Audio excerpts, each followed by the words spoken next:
Our dry, hot summer has been impacting all facets of agriculture throughout KELOLAND. In tonight's Your Money Matters, we get a glimpse into the toll the drought is taking on cattle ranchers and their herds. If you're hot in the summer sun, you can bet a cow is even hotter as they begin to experience heat stress at a lower temperature than humans. When KELOLAND saw highs in the triple digits at the end of July, Callie Williams, a first-generation rancher near Mitchell, says they had to utilize sprinkler systems and adjusted feeding times to keep the body temperatures of their cattle regulated. When you feed those cattle twice a day like we do, every time that they eat, they are ruminating that feed and their body temperature is increasing. Another big issue that comes along with drought for ranchers, though, is the quality of grazing grass available. Williams says on this land they do rotational grazing between pastures to allow the grass to rest.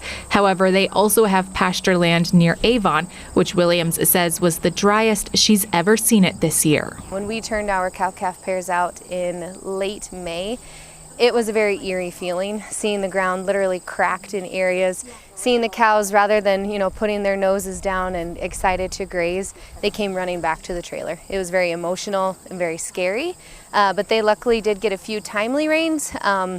Definitely not where we would like to see the grass. The dry summer also translates to higher costs of hay for the winter months. We have purchased some hay, but not all of that hay. It is just that additional input cost. And so, last year you could buy hay for roughly $100 a ton.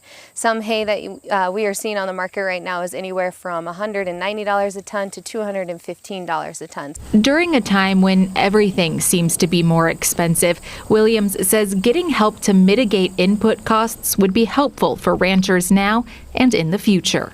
And by helping with those input costs, we would also be helping, not just that next generation ranch, but by helping consumers who are worried about the cost of beef on the grocery shelves.